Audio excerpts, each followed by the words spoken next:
Carlos Dénalo, Carlos Lavín, Pablo Wagner. Pudimos hacer más para que prime la transparencia en la relación entre política y negocio. ¿Acepta los hechos en materia de la acusación fiscal? Sí, señoría, acepto los hechos. Para mí, lo más importante es el futuro de Soquimich. Ha habido delitos de ciertas campañas políticas, sin duda. La reunión la estaba pidiendo para Mauricio Valero y la señora Natalia acompañó. Y el señor Lucic a la secretaria le dijo que él prefería que fuera su esposo. Que no me queda más que pedir humildemente perdón por este amargo momento.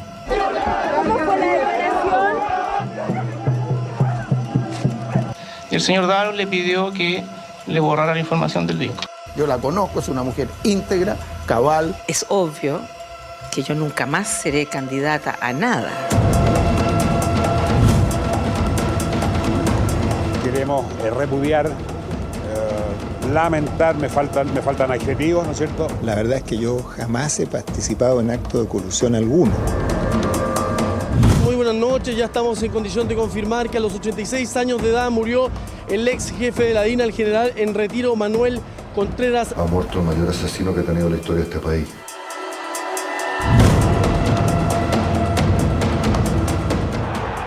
Son 120 años de sequía, así que por fin tenemos nuestra primera Copa América. Descarto la renuncia, se habló también de renuncia. Me voy a ir con mi hijo de vacaciones un par de meses.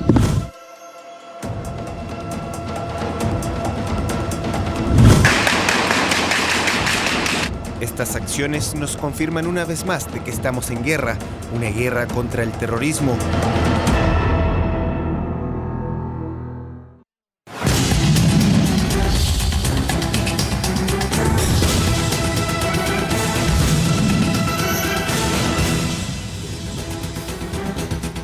¿Cómo están ustedes? Bienvenidos a Ciudadanos en CNN Chile, el debate que parte cada semana aquí en nuestro canal. Una edición especial. ¿Por qué? Porque es la última del año y por lo tanto vamos a hacer un resumen. Vamos a mirar atrás para recordar lo más relevante que pasó en este año, pero siempre con la mirada puesta también en proyectar lo que viene para el 2016. Por eso ustedes vieron un primer video, vamos a presentar luego un segundo con algunos de los hitos de un año que ha estado marcado por lo que algunos han calificado como la crisis de la confianza o la crisis de la élite. Múltiples casos de corrupción, de irregularidades en la élite política y empresarial que sin duda han sido muy relevantes en lo que va del año. Y también vamos a elegir la frase del año, no esta vez la frase de la semana. Tenemos 6 candidatas a ser la frase más relevante del año y nuestros panelistas luego la van a elegir. Partamos con la presidenta Bachelet, su reacción ante el caso Cabal y su famosa frase de que se informó por la prensa. Yo no tuve ninguna información ni previa ni después. Me informé en Caburga por la prensa. La senadora Ena von Baer y el caso Penta acuñó otra frase recordable de este año, la del error involuntario. Quiero señalar que siempre actuó con la verdad y se debió exclusivamente a un error involuntario. El fiscal Carlos Gajardo durante las formalizaciones de Penta y otra frase que marcó el año, la máquina de defraudar. Una cultura de evasión. Lo que se ha constituido el Grupo Penta, su señoría, es una máquina para defraudar al fisco. Por esos mismos días el senador o el ex senador Jovino Novoa denunciaba la investigación de la Fiscalía. Hablaba de una investigación ideológicamente falsa. Parafraseando una frase muy común en este momento, que estamos frente a una investigación ideológicamente falsa.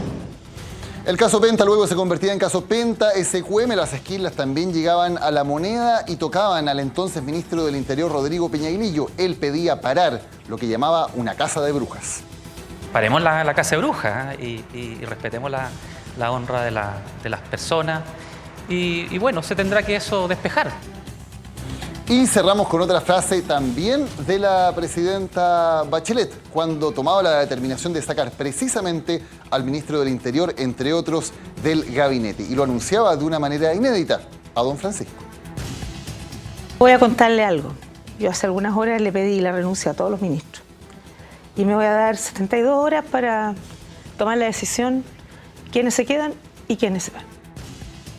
Ahí están, candidatos a frase del año en este 2015. Los vamos a conversar junto a nuestros panelistas que hoy nos acompañan: Laura Albornoz, Hernán Larraín, Lucas Palacios, Alberto Mayol. Muchas gracias por acompañarnos. Alberto, partimos contigo. ¿Cuál es tu frase del año? La pregunta de don Francisco es lo más sorprendente y la respuesta de la presidenta a don Francisco y a nadie más que a don Francisco. Me parece la frase del año. Ok, Lucas. Para mí la frase de la presidenta: me informé en Caburga por la prensa. Yo creo que eso marca un antes y un después en la relación de la presidenta con el país. Desde ahí dejó de ser incombustible. Creo que fue muy desafortunada. Ok, Laura. No, la frase de la máquina para defraudar del fiscal Carlos Gajardo, me declaro una fans de él y de lo que significó el rol que va a jugar la Fiscalía en la investigación de casos políticos. ¿Hernán? También voy a quedar con la frase de la presidenta de Chile: me informé por la prensa, en parte porque rompió la relación con la ciudadanía de la persona que seguía manteniendo algún puente, ¿cierto? Y pasó a ser parte del pelotón, pero también creo que es bien gráfica de la caída, digamos, de toda una élite. Ahí está. Ya, 3 votos en total para la presidenta Bachelet, que está compitiendo con 2 frases distintas, uno para el fiscal Gajardo. Ustedes, como siempre, son los que determinan en esta oportunidad la frase del año. No sé en qué título ponerles. Se ha hablado de la crisis de la élite, la crisis de la confianza. Hernán, ¿cómo se resume un poco esta especie de terremoto tan transversal que hemos tenido en este año 2015? Bueno, yo creo que estaremos de acuerdo que este es un año bien particular. Efectivamente, un año donde la desconfianza, que si bien venía cayendo en ciertas instituciones y en la política en particular, empezó a trasladarse a otros mundos. Lo vimos evidentemente en la empresa con el caso Cabal, el caso Soquimich, el caso Penta. Lo vimos en la iglesia a propósito del caso Caradima, el arzobispo de Errázuriz. Lo terminamos viendo en el fútbol a propósito de Jaude. Creo que es un año donde, por distintas razones, la élite cayó, ¿cierto?, frente a la ciudadanía. La desconfianza se instaló como un tema transversal a muchos ámbitos sociales. Y si hay alguna buena noticia en todo este momento tan complejo es que los chilenos no han perdido la capacidad de asombro y la molestia que cada uno de estos casos produjo. Y esperemos que esa molestia se transforme entonces en una, por decirlo, nueva exigencia de estándares de distintos actores en la élite para que de esta crisis salgan, digamos, nuevas relaciones con la ciudadanía en cada uno de estos mundos que están en crisis hoy. Alberto, ¿cómo describirías lo que pasó en 2015? Cuando Nietzsche se engolosinaba por ofender a los cristianos, decía que habían tenido tan poca fe en Dios que Dios había tenido que matar a su hijo para que le creyeran. Lo que nos ha pasado en Chile es un poco lo mismo. Esto hace rato viene una crisis de legitimidad importante, de la élite, por supuesto, pero lo hace es que cuando cae una élite, no cae la élite nomás. La élite es el símbolo último de una arquitectura que está fracturada.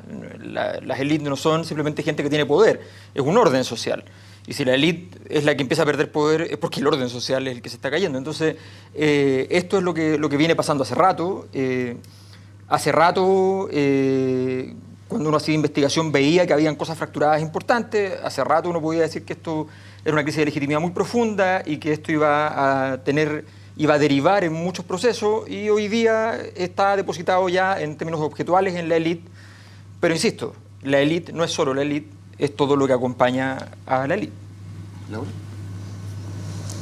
A ver, yo separaría entre la crisis en la que se encuentra inmersa la clase poderosa en los diferentes ámbitos, en el mundo del fútbol, de la iglesia, en la política, que ha usufructuado de sus espacios de poder durante años, y muchas veces la ciudadanía no se ha enterado de eso, de cómo ha reaccionado los propios ciudadanos.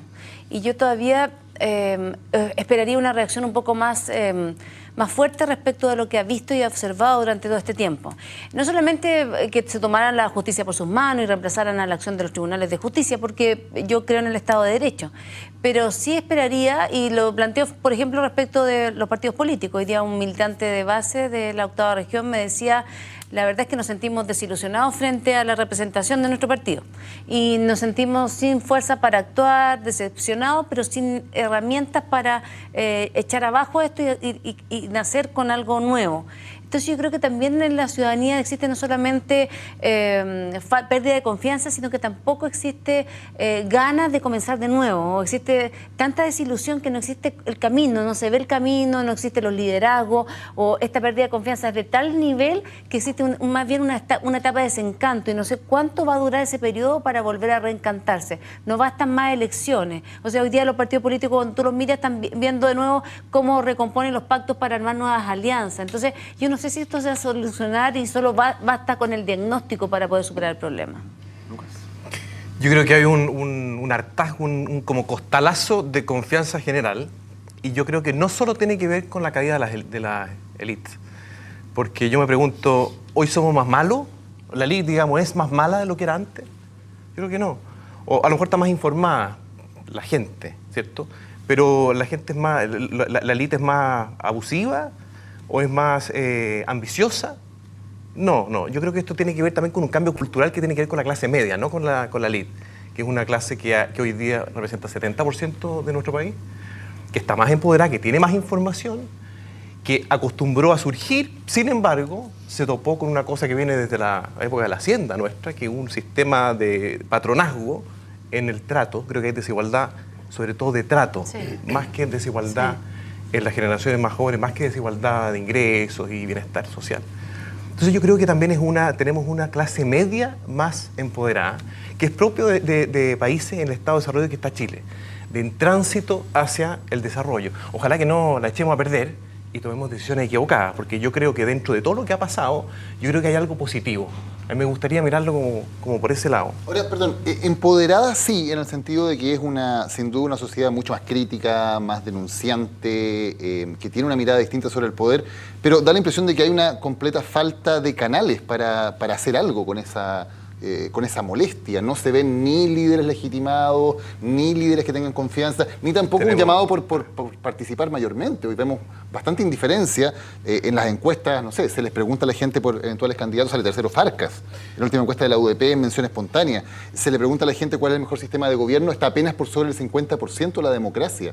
O sea, se ve por ahora una falta de canalización de esa molestia, ¿no? Los canales están, los canales son los partidos políticos, los que conocemos, el sistema del democrático, menos que salga otro más positivo. Los movimientos sociales se han expresado y han tenido buena respuesta a la ciudadanía cuando han respondido, manifestado propuestas o han expuesto propuestas frente a necesidades básicas como la educación, pero yo creo que no es tan poderoso todavía, o no es lo suficientemente fuerte para efectivamente motivar al ciudadano, que durante años estuvo reducido a un espacio más individual que a satisfacer necesidades colectivas. Nosotros fuimos formados durante largo tiempo, también con contribución de los que formamos parte de la concertación Nueva Mayoría, en fomentar este modelo individualista, en donde lo que pasaba al lado me importaba poco. Yo recuerdo en el Cernam haber hecho campañas para que la gente se atreviera a tomar el teléfono y llamar al 149, porque al lado, dicho sea de paso, porque hoy día mismo una niña de 16 años fue quemada con su bebé, inclusive a propósito de las tasas de femicidio, para que la gente solo levantara el teléfono y dijera, hay una niña al lado que la está maltratando, porque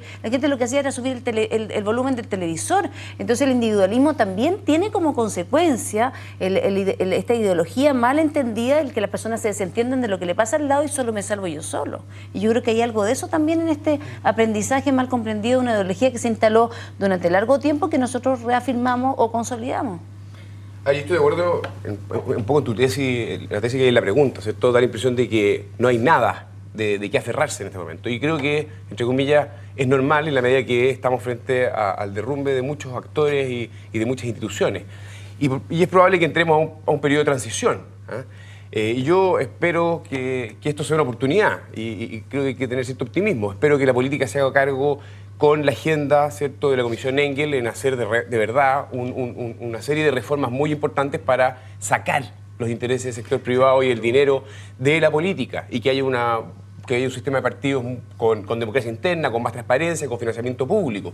Espero que el sector empresarial, y algunas señales ya han dado, se hagan cargo de la crisis que tienen hoy día en relación a la ciudadanía. No son actores legítimos y tienen un problema. Espero que instituciones como la Iglesia o la NFP entiendan que la forma en que se resuelven ciertos conflictos al interior de sus organizaciones ya exige efectivamente de que trabajen de una manera muy distinta de cara a la ciudadanía.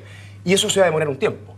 Y creo es una oportunidad también de alguna manera generacional, para que actores de distintos ámbitos sociales empiecen a tomar la posta. Aquí también lo que ha ocurrido, y algunas encuestas hablan de eso, es, por así decirlo, y particularmente en la política, el fin probablemente de toda una generación que fue muy protagonista de la transición y que hoy día tiene que dar un paso al costado, y eso evidentemente requiere del surgimiento de otros actores. Sí, lo que pasa es que el modelo político es un modelo que, tal como estaba diseñado, fracasó. Es un modelo político donde los representantes terminaron traicionando a los representados y trabajando para los financistas, ¿ya? Eso evidentemente es un problema de una democracia representativa, ¿ya? Si eso no es así exactamente, ¿ya? Porque estamos hablando todavía de que hay procesos y juicios, al menos la ciudadanía es lo que piensa y con eso, para efectos de la legitimidad, basta, ¿ya? Ese modelo político tenía un conjunto de canales. La democracia que se construyó, o la transición que se construyó, era una democracia protegida, una democracia con un corte autoritario. Esa democracia lo que hacía es que no toleraba participación, no toleraba una intensidad de lo social. Apenas subió un poco, porque no digamos que la intensidad de lo social subió en exceso, apenas subió un poco la intensidad de lo social, eso se fracturó. No fue capaz de contener los contenidos que provenían de la ciudadanía. Cosas tan simples como gente que decía queremos derechos sociales, y eso se fracturó por completo. La nueva mayoría, la concertación se transformó en nueva mayoría, inventó un juego gatopardista, no era real, tampoco le funcionó, no supo hacerlo. O sea, las únicas soluciones que habían ni siquiera eran soluciones. Eso en el caso político. Y ni hablar en el modelo económico. El modelo económico estaba basado en que la asignación de recursos era el mercado. Estamos llenos de colusiones, por ejemplo, ¿ya? Estamos además con un mercado rentista que, para tener utilidades, resulta que tenía que tener una conexión fuerte con la política. Y eso era la creación y el emprendimiento, la modernización de nuestra economía. Entonces, obviamente, eso fracasó. Y mientras más nos demoremos en decir que eso fracasó, va a ser peor. Vamos a perder 10, 15, 20 años. Vamos a estar dando pena durante mucho tiempo en una decadencia lamentable y triste. Hoy día, todos los que dicen, oye, está bien, pero aquí no hay que botar todo la guagua con la bañera, aquí digamos claramente que nunca se distinguió cuál era la guagua y cuál era la bañera.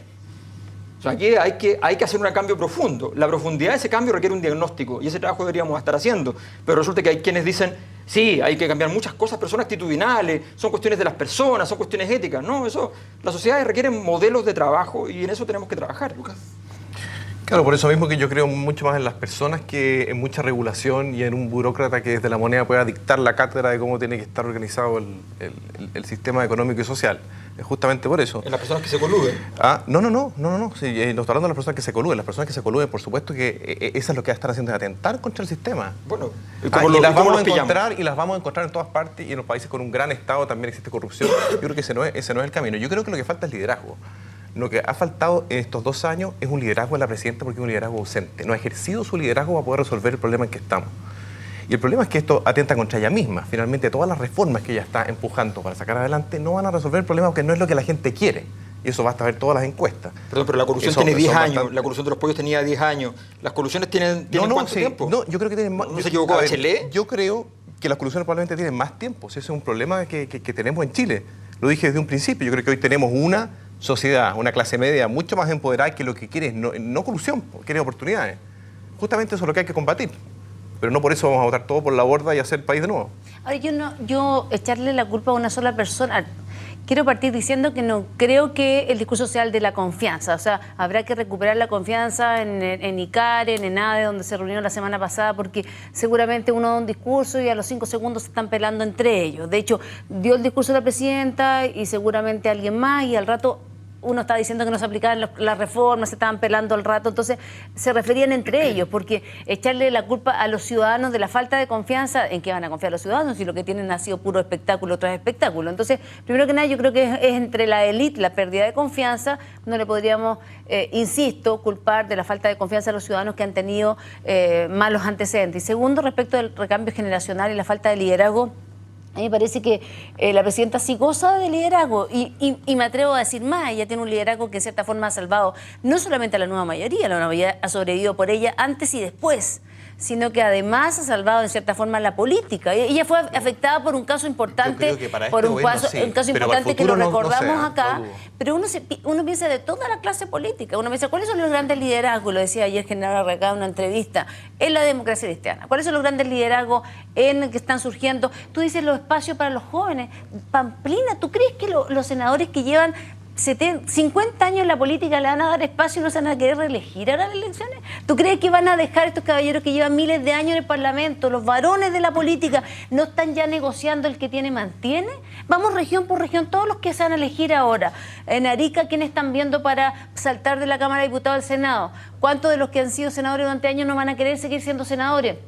Pasa en mi partido, en tu partido, en los partidos de todos. Va a pasar exactamente lo mismo. Hay una ley de cuota para las mujeres. ¿Cuántos van a respetar? ¿O no van a buscar a la esposa de, a la amiga de, a la esposa del que es el jefe de la máquina? Esto se va a repetir exactamente lo mismo. Mientras no haya un cambio de liderazgo, donde haya liderazgo colectivo que puedan dirigir a este grupo humano y construir la nación, esto no va a cambiar, si no puede hacerlo todo la presidenta Bachelet. ¿Sabes lo que pasa? Te encuentro razón en un punto. No puede hacerlo todo la presidenta Bachelet, pero tuvo la oportunidad en su momento de decir la verdad y salió con esta frase media rara y no fue suficiente. Y eso yo creo que le jugó muy en contra. Yo creo que ya está tratando de ejercer un liderazgo que Chile no necesita. Y estoy súper de acuerdo con lo que dices tú, que esto que yo comentaba de las élites que se han ido, que mantienen un cierto statu quo, no me refiero a la clase empresarial, los grandes grupos económicos, no. Me refiero también a la política. Me refiero a un tipo de trato de ciertas clases socioeconómicas respecto al resto. De todas maneras, yo creo que en la política hace falta esa oxigenación, de todas maneras. A mí me gustaría rescatar en este entorno donde todo parece un gran desastre, algunas cosas que sí me parecen interesantes del 2015. Por ejemplo, ciertas instituciones como el Poder Judicial, que frente a la política o a grupos económicos muy poderosos, fue capaz de llevar adelante investigaciones muy complejas y por favor, sancionar a actores que hace algún tiempo jamás no hubiéramos pensado que se iban a cruzar con. Luego, en la política, si bien está la cosa y la situación muy crítica, hay 4 movimientos que hoy día están camino en ser partidos políticos, ¿cierto? Me refiero a Ciudadanos, me refiero a Revolución Democrática, me refiero a Amplitud, me refiero a Evópolis. O sea, lo que quiero decir es que también aquí la gente se podría desentender y decir quedémonos solamente con los partidos de siempre. Y no, aquí hay un grupo que está buscando renovar la política. Y además, ojo, en la última encuesta también hay algunos liderazgos que sí empiezan a rescatarse. Y esos liderazgos son liderazgos de renovación. Y un punto más. Creo que la ciudadanía también ha demostrado, al rechazar a los partidos, al rechazar al empresariado, una conciencia crítica respecto de que están haciendo mal las cosas. Por lo tanto, hay una opinión pública empoderada y crítica, y creo que eso es también algo de rescatar. Y esto sí que es lo último. Medios de comunicación, que con todas las limitaciones que tiene esta industria, ha ejercido un rol de investigación que ha aumentado y ha agregado bastante transparencia a un año que ha sido destacado, ¿cierto?, por desbaratar muchos secretos. Así que hay cosas que sí se salvan este año. Yo solo una cosa, no quiero desprestigiar en sí mismos los partidos políticos, porque creo en la política y en los partidos políticos. Esto es solamente para que no nos juguemos al quien vive. Las nuevas tendencias las valoro, qué bueno que crezcan, pero primero tienen que probar también cómo juegan en la cancha, porque están recién naciendo. Valoro que existan, pero yo lo que denosto de la clase política... Una buena noticia que estén apareciendo. Yo creo que es bueno que haya nuevos liderazgos, que haya nuevas coaliciones con gente distinta, que puede significa recambio, que renuncian a antiguos legados, que hubo gente que tardó años, la misma UDI, en no despegarse definitivamente de su legado pinochetista. Aquí valoro que haya nuevos movimientos con gente que piensa distinta y es capaz de pensar en un Chile en manera positiva y formar nuevas alianzas, pero tampoco uno puede desconocer la importancia del rol de los partidos políticos y de lo que hacen los militantes de los partidos políticos, porque en esto yo quiero separar lo que es la dirigencia de la militancia. O sea, cuando a mí me preguntan, ¿jugó un rol importante la militancia de la democracia cristiana en el gobierno de Montalva, en la oposición que le hizo al gobierno en primero darle el voto al gobierno del presidente Allende, en la oposición que le hizo al gobierno de Allende, en la recuperación democrática, voy a saltar el rol que algunos jugaron en el golpe militar, en la recuperación democrática y en la transición democrática? Cuando pienso en el rol de los militantes de la democracia cristiana, yo me siento orgullosa. Si lo que me pasa a mí con esto, que tiene que ver con cómo han funcionado de manera endogámica las cúpulas de los partidos políticos, que se autoabastecen entre ellas, que circulan entre ellos, circulan las mismas casas, las mismas cocinas, y entre ellos se nutren todo el rato. Yo creo que ahí está el grave perjuicio que ha habido a la política y es lo que la gente delegitima en definitiva. Vamos a ir a la pausa y volvemos con el segundo bloque de Ciudadanos, el último capítulo de 2015, con un resumen de un año y una mirada para el año que viene.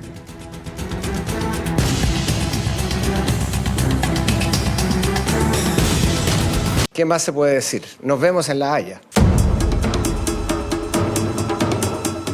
Rechaza la objeción preliminar presentada por la República de Chile. Volveremos al Océano Pacífico con soberanía. Nuevamente, ¡que viva Bolivia! Es vital que la gente del país disponga del respaldo macizo, transversal, y eso se perdió un poco. No se dejen llevar de las narices de todos los zurdos. No está desacreditado que Juan Barros estaba parado al lado nuestro cuando el caradismo nos abusaba.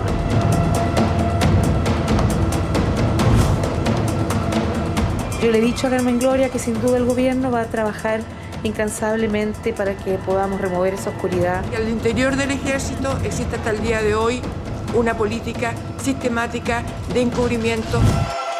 Una transformación cultural histórica.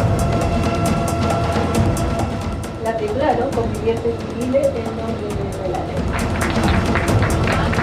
Que en Chile hay abortos clandestinos. Más que una despenalización, el establecimiento de un derecho al aborto.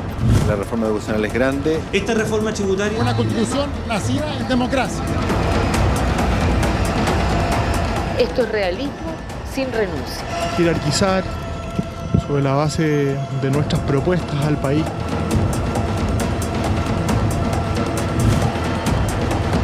Se nos vino el río encima. Estamos completamente inundados. La ONEMI no es capaz de responder. Por favor, rogamos mantener la calma. Volver a echar a andar esto, si la vida es así. De todo, desastres naturales, el caso Quemados, el acuerdo de unión civil, debates, muchos. Algunas frases que, lo decíamos, no resistieron el paso del tiempo. O sea, el canciller Muñoz, nos vemos en La Haya, suena desafortunada, mira, un par de meses después. ¿Hay que elegir ahora también frases? No, esa era para recordar la memoria nomás. Había realismo sin renuncia, que marcó esto el segundo tiempo que le llamaron en la moneda, que ha terminado en que la derecha pone la realidad y la renuncia la pone la nueva mayoría. ¿Qué viene para el 2016, Alberto? ¿Cómo, si ya tenemos claro más o menos qué marcó este año 2015, qué iba a marcar el 2016 o qué podríamos esperar de lo que viene? O sea, las preguntas que están abiertas yo creo son básicamente si acaso los movimientos, por ejemplo, en el tema de fiscalía, significan un cambio en su forma de acción. Es una pregunta sumamente relevante y sumamente pertinente porque han habido muchos cambios, aprovechando que hay cambio de fiscal nacional y que se ha habido una cantidad de movidas muy importantes y no sabemos si ese nuevo orden va a ser capaz de hacer que estos casos avancen fuertemente. En segundo lugar, yo creo que el tema de las colusiones va a seguir apareciendo porque necesariamente los organismos estatales que investigan colusiones seguramente están muy atentos en revisar los distintos ámbitos en los cuales pueden haber existido y no creo que sea muy probable que si los descubren no los denuncien, por tanto van a tener que estar poniéndolo sobre la mesa y eso puede abrir además una tradición histórica en Chile, que Chile tuvo alguna clase de regulación de precios desde el 32 hasta entrar a la dictadura, por tanto eso es un cambio radical de la relación con el modelo económico actual. Yo creo que hay varias cosas que están ahí al borde de acontecer. Y bueno, y vamos a ver si la élite es capaz de mover esas cosas a su antojo, que hasta el momento no ha podido hacer nada al respecto, o si las cosas van a seguir su curso naturalmente y estaremos próximos a preguntarnos más bien no qué está pasando, sino cuál es la autopsia de esta élite. Ahora, en el ámbito por lo menos judicial, probablemente lo que venga es una hora más bien de frustración para muchos, ¿no? Porque necesariamente cuando se van cerrando los casos, comienza a llegar la hora de la realidad y la realidad dice que la gran mayoría de los casos de los que estamos hablando o no existen los delitos como en el caso de la colusión o si hay no tienen penas de cárcel como la gran mayoría de las investigaciones que tienen que ver sobre dinero política o son penas muy bajas como en el caso de los delitos tributarios. O sea, probablemente el cierre de las causas también va a ir marcando cierta desilusión o cierta frustración entre quienes pensaban que podía haber una justicia más reparatoria, con penas de cárcel, etcétera, ¿no? Yo creo que eso sí se puede generar en el ciudadano común y es bueno ahí hacer la labor quienes tienen facultades para eso, la propia Fiscalía, de tratar de generar este rol de enseñanza que tiene el propio derecho, ¿no? De ir aprendiendo, fortaleciendo las instituciones, fortaleciendo la capacidad regulatoria del Estado, como dice Alberto, y también ir desalentando a aquellos que querían o venían cometiendo ilícitos, desalentando conducta, que también es un rol preventivo e inhibidor del derecho. Entonces, yo la verdad que no lo veo con pesimismo, aunque hubiese esperado otro tipo de acciones de la propia Fiscalía, y hay muchos que están esperando un actuar un poco más rígido, y del propio Servicio de Impuesto Interno. Las cosas no pasaron así, pero de todas maneras yo me compro, como quien diría, el discurso optimista de Alberto, en el sentido de pensar que el próximo año va a ser un año más marcado por cambio de la estructura política y de funcionamiento y de regulación del funcionamiento de los partidos políticos, de menos abuso del dinero en las campañas políticas que se comienzan a gestar, menos abuso de los propios parlamentarios que hemos visto se desplazan a lo largo del país como Pedro por su casa con dinero del Estado en algunos casos. No queda suficientemente claro las investigaciones para irse a candidatear en el sur cuando son candidatos de Santiago, de la región metropolitana, o al norte. Hay un tema, Hernán, porque ya van a comenzar las campañas. Ya hay algunos que ya están empezando a alistar motores para las primarias, y no tenemos ley de gasto electoral en términos de que ya esté concretamente con el CERVEL, con facultades para fiscalizar. ¿Qué va a pasar? Porque da la impresión de que ya nos pilló la máquina. Es muy difícil pensar que se vaya a lograr armar un sistema efectivamente funcionando con la fiscalización adecuada para una campaña que ya en la práctica está comenzando, ¿no? O sea, el 2016 es un año electoral y empieza la carrera, vamos a tener primaria a mediados de año, vamos a tener la municipal y la presidencial, de alguna manera ya está corriendo para algunos actores. Y eso va a marcar sin duda el año. Con todo, efectivamente, algunas regulaciones sí van, creo, a poder estar a tiempo. Espero particularmente respecto al financiamiento de la política, no respecto, creo, por ejemplo, a la ley de partidos, van a cosas que en el proceso van a ir ocurriendo. Y esto está acompañado con todo el optimismo que vamos a tener de cierto pesimismo. La economía no va a estar levantando, va a seguir estando en una situación bien floja. Mi impresión es que vamos a seguir conociendo procesos judiciales que van a mantener de alguna manera viva la hoguera y la caída de políticos de ambos sectores, y probablemente también fallos judiciales en materia de delitos económicos que también vamos a conocer. Y al mismo tiempo procesos regulatorios para ir sofisticando tanto en materia de abuso, ¿cierto? Como los de la colusión y otros que creo que sí van a acompañar. O sea, en el fondo va a haber de dulce y a gras, va a haber molestia, descontento, pero lo que hacen las campañas, y así se dio históricamente, es que las campañas renuevan las expectativas de la ciudadanía, ¿cierto? Se acercan nuevamente y aparecen los candidatos y aparecen las promesas y de alguna manera actores nuevos, y la ciudadanía quiere volver a creer de que es posible tener una sociedad más justa, y ese es en parte el rol que juegan las elecciones. ¿Servirán estas elecciones para eso? ¿Volverá a confiar la gente? ¿Irá a votar la gente? Es una gran duda que se abre con respecto a las elecciones municipales con voto voluntario. Respecto a lo que se ha dicho, yo creo que el Poder Judicial tiene un tremendo desafío el próximo año, y yo la verdad que soy optimista con todo, ya lo dije antes, lo que está pasando con el tema de la corrupción, y yo creo que vamos a llegar a buen puerto. Confío en el chileno. Lo que sí yo creo que el próximo año va a ser muy complicado económicamente, y eso va a afectar mucho a la gente más pobre, a la gente que tiene menos capacidad de reaccionar. Sin ninguna duda. Ahora sí que es verdad que el contexto internacional está complicado. Hay una crisis de deuda, ha aumentado muchísimo la deuda internacional. Por lo tanto, va a haber restricción, vamos a tener menos plata nosotros, el precio del cobre. Y hay una cantidad enorme de promesas que va a ser muy complicado llevarlas a buen término. Partiendo porque el próximo año parte la gratuidad con una glosa muy mal hecha, yo creo que eso va a generar muchos problemas, podría generar muchos problemas. Vamos a tener movilizaciones en la calle, es un año electoral, por lo tanto va a haber el riesgo del populismo, de ofrecer cosas que no se van a poder cumplir. Entonces yo estoy bastante pesimista respecto al desempeño económico que podamos tener el próximo año, y el año subsiguiente también. O sea, yo creo que aquí esto además se junta con que el gobierno no está haciendo bien la pega. Cosa de ver, por ejemplo, no sé, salud. La situación que existe en salud, cómo se ha aumentado la deuda, cómo no se están atendiendo a las personas, cómo se ha aumentado por 10 veces prácticamente lo que son las filas para poder hacerse una cirugía. Pero Lucas, una interrupción. Un segundo. Sí. El problema que tenemos debe ser de los hospitales. El Estado no está haciendo la pega, y eso se está sintiendo, y lo siente sobre todo la gente que necesita del Estado. Pero una cosa, no crezcamos económicamente y vamos a crecer en calidad social de la ciudadanía, vamos a crecer en las barreras morales, vamos a avanzar en la despenalización del aborto, vamos a despenalizar la marihuana. Esos no son proyectos que no requieren dinero. Vamos a avanzar en la eliminación de la sociedad las que me preocupan conyugal. son las otras, las que te dije, la económica.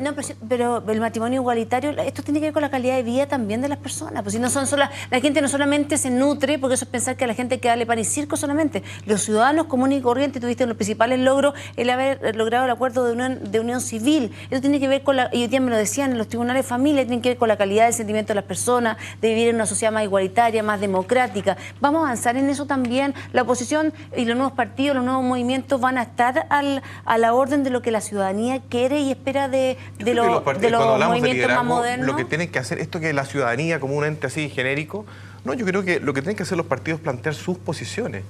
Y con valentía. Lo que nos está faltando en nuestro país es decir la verdad, lo que realmente creemos respecto de las cosas. Entonces yo estoy de acuerdo contigo que quizás puedan haber avances que a la gente le interesa, me parece bien. Pero lo que yo sí creo es que lo que tiene que hacer, la pega que tiene que hacer el Estado, no tratar de abordar más derechos, sino que la pega que tiene que hacer, es decir, entregar salud, entregar educación, cosas que ya las debe hacer porque son parte de su pega, no la está haciendo. Sí, yo creo que esto de andar desesperadamente, tratar de que la gente te crea de un día para otro es una mala idea. Creo que hay que reconocer las responsabilidades. Llevamos muchos años, no en este gobierno, no solo en el anterior, también en el anterior de Michelle Bachelet, también en el anterior de Lago, y podemos llegar a Frey, podemos llegar a Elwin, quizás menos, es posible. Pero resulta que durante todo ese periodo, desde que partió por de pronto el superciclo del cobre, que sabíamos que al hacer un superciclo tenía que acabarse el superciclo, y tuvimos ministros de Hacienda emblemático cuando llegó a $4 la libra con Andrés Velasco, ¿ya?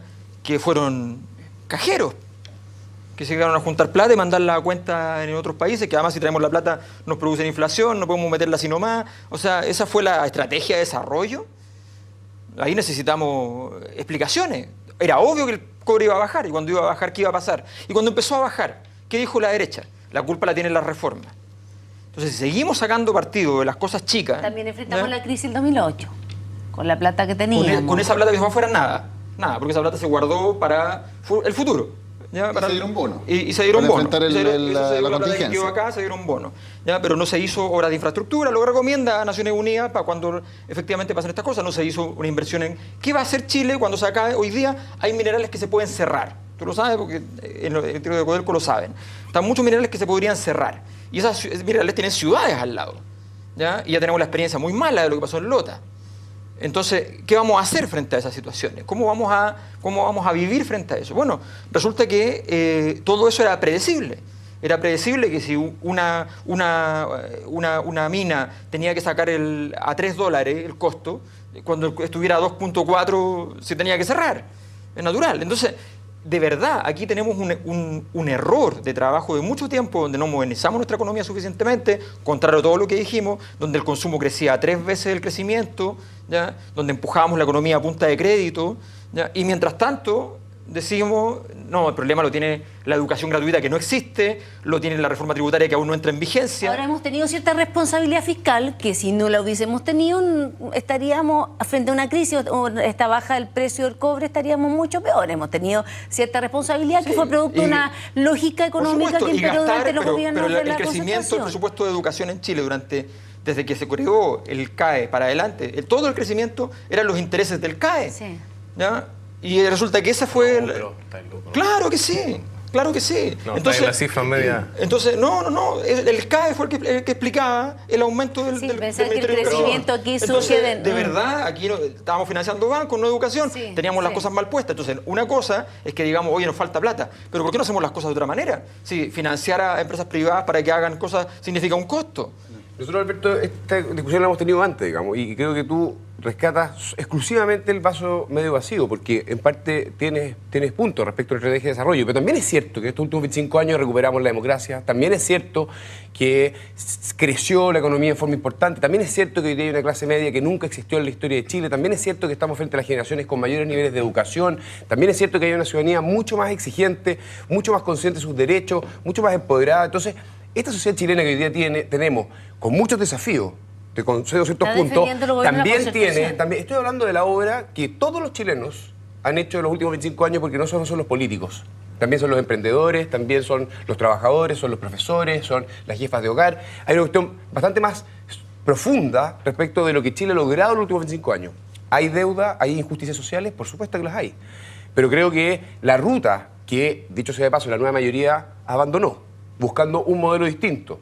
Y una serie de reformas que veamos hoy día qué pasa con ellas respecto a la ciudadanía. La reforma tributaria, la reforma educacional, la reforma laboral han sido abandonadas por la ciudadanía. ¿Tú crees que la presidenta Bachelet... ¿Tú crees que la nueva mayoría abandonó el modelo? Sí. ¿Tú crees que abandonó el modelo? Está cambiando la ruta, Pertenece a la por Alianza supuesto. del Pacífico. Chile está en el TPP. Chile no ha salido nunca de ese grupo. No, seamos claros, aquí hay países que no creen en el modelo del libre mercado y hay países que creen en el modelo del libre mercado. Chile ha estado siempre, sin excepción, ningún gobierno, incluyendo este de Michelle Bachelet, aliada con la Alianza del Pacífico, con los países que están en el libre mercado, nunca ha representado movimientos alternativos. ¿Bachelet algo así como Venezuela? Entonces, ¿cuál es la idea? ¿Por qué ponen siempre Venezuela? No sé, pero es que no te lo entiendo. Yo tampoco te entiendo. Lo que no podemos suponer ¿Cuál es que es tu propuesta? ¿Chile, así como está? No, yo creo que Chile íbamos por un buen rumbo. Yo estoy No, pero lo que totalmente de pasa acuerdo es que con el... Íbamos por un buen rumbo y ¿qué pasó? Sí. ¿La gente de pronto se enojó? No, no es que la gente de pronto se enojó. Yo creo que Chile cambió. Chile hoy tiene una clase media más grande. A 490.000 pesos promedio de ingreso hogar. Una clase media. Una clase media que está más empoderada, que efectivamente hay cosas que históricamente tenemos que romper en nuestro país, que es responsabilidad de todos, y lo peor que podemos hacer es cambiarle el rumbo a este transatlántico y llevarlo al roquerío. No, que eso es lo que estamos haciendo. bien, y la gente se está dando cuenta y por eso es que no está de acuerdo con la reforma. No. Entonces yo estoy de acuerdo que hay cosas que hay que cambiar, si es evidente que hay cosas que hay que cambiar. Existen abusos, sin duda, pero es cosa de mirar la prensa. Hay que cambiar la educación, el sistema financiero, Hay que cambiar la calidad de la educación, pero no hay ningún experto internacional, que a usted no le gusta los que hablan acá, experto internacional que diga que en Chile se está haciendo lo correcto en materia de educación. Porque los países van en el camino contrario. Están generando. Acaba de salir la OCDE diciendo que la reforma estaba en el camino correcto. No, el informe dice que la reforma no está en el camino correcto, que está en el camino incorrecto. No, el informe dice que las reformas están en el camino correcto, que Chile tenía que hacer reformas importantes. Lo que dice es que hay que mejorar la calidad de la educación y que por supuesto que hay ciertas iniciativas que son necesarias de hacer. Pero que el camino no es el financiamiento, exclusivamente del Estado, simplemente porque tú le estás quitando un flujo de recursos muy importante que viene del sector privado. Y además, ¿qué sentido tiene financiarle gratuitamente a los ricos? ¿Para qué? Si falta tanto por financiarle a los pobres. Si quieres, sácalo, pero el 1%, ¿qué estás hablando? Ustedes hablan a veces... Tú hablas del 10%. La prensa cristiana habla y dice, no, mira, aquí, veamos, como era antes que era gratuita la educación. Claro, era gratuita para el 5% más rico de Chile y el resto no tenía educación. Eso es completamente falso. Eso es completamente falso. A mí lo que me Entonces, tiene ¿por qué un mirar poquito... ¿por qué mirar para a mí atrás? lo que me tiene un poco hastiada es que en definitiva decimos que vamos a construir un liderazgo nuevo, nuevos partidos, nuevos movimientos. Para el 2016 se viene todo más esperanzador y seguimos hablando con la misma retórica. Esto es lo mismo que escuchar de nuevo el discurso de hace 4 años atrás de Piñera con o la elección del 2009, a lo mejor con Frey, ¿no? El crecimiento, solo el crecimiento hace feliz a la gente versus solo, no sé, las políticas sociales. Entonces, si vamos a cambiar, por favor, tratemos de hacer un esfuerzo colectivo en pensar un modelo distinto, más humano. Y yo siento que, sinceramente, a mí me parece que lo que hemos llevado hasta ahora nos calza con el modelo chileno que hoy día tenemos. No requiere solo crecimiento para estar bien, solo emprendimiento para estar bien, ¿no? Aquí se requiere más intelectualidad, se requiere más investigación científica, se requiere más cuidado de los recursos naturales, menos invasión de las forestales, se requiere otra forma de concepción de la explotación, más diversificación de lo productivo. Totalmente y cuando habla del cobre y pone el tema de que se cierre y se paraliza el crecimiento de una ciudad por el cierre de una faena, es un tema grave porque somos monodependientes. Entonces yo lo único que les pido es que nosotros como una generación, y yo que la más patúa, que ustedes que son una generación más joven, puedan efectivamente plantearse también con un discurso que sea más moderno y más transversal. Pero, ¿qué es lo que vemos, en cambio, por parte de la nueva mayoría? Que en la gratuidad están recibiendo críticas de la propia nueva mayoría por cómo se hizo el proyecto. ¿Qué pasa con la reforma tributaria? O de que parcharla porque se hizo mal. ¿Qué está pasando con el reajuste del sector público? Votaron divididos en la nueva mayoría. Hay desprolijidad en los proyectos de ley. Hay confusión por parte de la ciudadanía y por críticas del propio gobierno y del oficialismo. Entonces, todo lo que tú acabas de describir, que es una ruta hacia donde tenemos que movernos, no es precisamente la música con la cual está el gobierno, digamos, haciendo bailar a su propia orquesta. Y esto es mucho más confuso para la ciudadanía porque ve a sus parlamentarios, a su gobierno y a su presidenta discutiendo por los diarios respecto del rumbo de la reforma. Evidente, porque esto fue un acuerdo nacional y hay un conjunto de... Y cuando uno mira esto se da cuenta que hay un error que cometió la derecha y cometió la concertación y después la nueva mayoría. O sea, aquí, a ver, la nueva mayoría, el problema es que no tuvo ningún otro modelo. El problema es que no diseñó realmente nada. No tenía nada que decir que, no, yo creo en tal concepto de educación y a partir de ese concepto hacía, entonces, descalculaba el presupuesto de eso y después iba y trabajaba con aquello. La derecha yo creo que hay que tener, ninguna no tenía ninguna propuesta, menos que la nueva mayoría. Yo creo que hay que tener mucha claridad de que es el momento de poner las propuestas sobre la mesa, de respetar los datos. Yo estoy cansado de ver a que los ministros de educación digan en Chile, por ejemplo, sistemáticamente que los colegios municipales sacan menos puntaje que los particulares subvencionados, perjudicando a los colegios que son dependientes del Estado,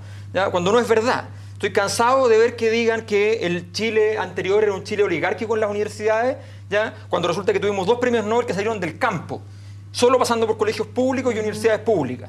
Entonces me parece insultante cuando resulta que Chile, el año 73, ya perdió a más de la mitad de sus estudiantes universitarios y recién recuperamos la cantidad del año 71, el año 87, cuando perdimos casi 20 años de estudiantes universitarios. Y que se hable del milagro económico chileno cuando resulta que la dictadura en total creció un 1,9%. Entonces yo estoy cansado de ver que se trabaje con datos que no son reales y se nos vendan fantasías. Aquí después se le puso un motor a combustión al sistema financiero, el sistema financiero ha hecho crecer mucho el consumo, teníamos el cobre a favor y resulta que hemos ganado harta plata. ¿Cuánto de eso es sustentable en el tiempo? Es una pregunta que tenemos que contestar. Y ahora vienen los momentos difíciles. Y no va a ser un año, no van a ser 2 años, va a ser un buen rato. Va a ser un buen rato. El ministro de Hacienda, en la semana pasada en ENAE, dijo textual, que si es que las reformas son muy rápidas, genera incertidumbre. Por lo tanto, las reformas profundas hay que hacerlas lentamente, y bien dialogadas, bien discutidas. Eso es lo que está faltando. Entonces nosotros estamos hablando aquí de la reforma y como dice Hernán, no se ponen de acuerdo ni siquiera en la nueva mayoría. Y si vemos reformas que tienen unas consignas fantásticas, por educación gratuita y de calidad para todos, ¿cuánto tiene de aprobación? ¿Un 35% en la ciudadanía? Ni siquiera eso permea. Espera cuando los padres no tengan que pagar, que como lo hacen ¿sabes hoy lo que día, pasa? que se llevan en 2 hijos a la universidad. Es que no es solamente un tema de pagar. El papá también quiere elegir por la educación de su hijo. Entonces tú estás pasando pregúntale a por los padres encima, que tienen que pagar. pero si le preguntan las encuestas. Pregunta a los que han pagado por su educación. Yo Pregúntale a pagar. creo en un modelo distinto. Yo creo en un modelo que tiene que ser más dialogado, un modelo con más subsidio a la demanda, más respeto a las personas. Yo creo que aquí se ha pasado, bueno, no voy a volver a repetir lo de siempre. Luca, ¿tú pagaste tu universidad? ¿Ah? ¿Tú pagaste tu universidad? Yo sí. ¿Te tocó pagar tu universidad? Sí. Ah, pero que... Soy joven, Lucas. Soy joven, pues, nuevas generaciones. Nuevas generaciones, Tuvo que pagar la universidad. Yo también tuve que pagar la universidad, fíjate, yo Sí, considero que cuando tú empiezas con este perorata de que pudo elegir, mucho antes ¿de qué estás hablando? Yo tuve que entrar a la Universidad de Chile porque no podía pagar la universidad privada, porque la Universidad de Chile era la única que me daba crédito fiscal. No sé si a ti te pasó eso. Entonces yo la verdad que cuando dicen esta posibilidad que los padres tengan de elegir, ¿de qué estás hablando? En mi tiempo los hijos de un empleado no podían elegir o entrar a una universidad pública por el puntaje porque era la única que le daba crédito o no quedaban en ninguna parte. No podían pagarse la multiplicidad de universidades privadas porque no había ni siquiera posibilidad de endeudamiento. Si nosotros viéramos un Estado súper eficiente, pero la verdad es que no lo vemos. Vemos un Estado que ha sido ineficiente. Entonces, por ejemplo, hablar de empleo. El empleo, desde que partió este gobierno hasta la fecha, versus lo que se crearon en el gobierno anterior, han habido 129.000 empleos nuevos, de los cuales 108.000 creados por el sector público. ¿Y cómo están los servicios públicos? ¿Qué pasa, no sé, en el registro civil, en los distintos paros, en la salud? No se está haciendo bien la pega. Ese dato es un errado de los manipulados. Ese dato significa que plata concesionada del servicio público está equivocado. Son platas que salen del mundo público y que después van al mundo privado, se contrata una empresa para que construya un camino. No son funcionarios públicos. No ha crecido la masa de funcionarios públicos. Entonces no mientan. Es la misma información.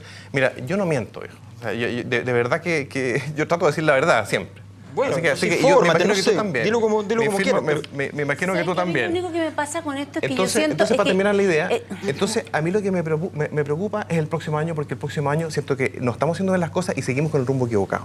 Ahora, yo puedo compartir contigo que quizá el ímpetu de la nueva mayoría, el regreso de la presidenta con el liderazgo que ella tuvo y sigue teniendo, pese a todas las cosas que han pasado, hizo que a lo mejor esto se tomara porque habíamos perdido un periodo de gobierno y esta arremetida fuera muy... Claro, y a lo mejor se requería, por de pronto yo te quiero decir que lo he dicho aquí un montón de veces, la cocina. Aquí nosotros fuimos los principales opositores de la cocina y de los mecanismos que además que llevaron a una reforma tributaria, no por lo que se recaudó, que afectó mayoritariamente a los que más tenían. Sigo creyendo que todavía no se dimensiona en la clase media cuán ha beneficiado al Estado la reforma tributaria porque ha hecho pagar a los que más tienen. Pero particularmente el cómo se gestó. Yo creo que efectivamente se podría haber tomado más pausa, pero lo que siento, ¿sabes qué? Es que ni con pausa ni sin pausa hubiésemos tenido una derecha o una oposición propositiva, porque la derecha o ha estado pendiente de los procesamientos o ha estado pendiente de las propias peleas internas. Entonces tampoco tengamos una posición ni una coalición gobernante que la verdad que han dado del ancho para estos efectos. ¿Estamos en el tiempo? ¿Hernán, lo último? Yo creo que en la medida que nos vayamos acercando a las elecciones va a empezar a surgir una natural comparación entre lo que fue el gobierno de Sebastián Piñera y la presidenta Bachelet, donde antes hubo un diálogo y un criterio de acuerdo. Esta vez ha sido un periodo mucho más polarizado, donde hubo crecimiento y hubo empleo. Este año, en este gobierno, la cosa ha sido muy distinta. Y tengo la impresión de que la gente va a empezar a echar de menos las piñericosas. Esa es mi intuición. Tendrán que elegir entre el precio del cobre alto y el precio del cobre bajo. Adivina qué les gusta. Yo creo que la gestión y lo que se hizo al gobierno de Sebastián Piñera es evidente. Gracias por habernos acompañado en Ciudadanos. Se nos acabó el tiempo, se nos acabó la temporada también. Gracias por la compañía durante todo este 2015. Nos encontramos el próximo año. Muy buenas noches.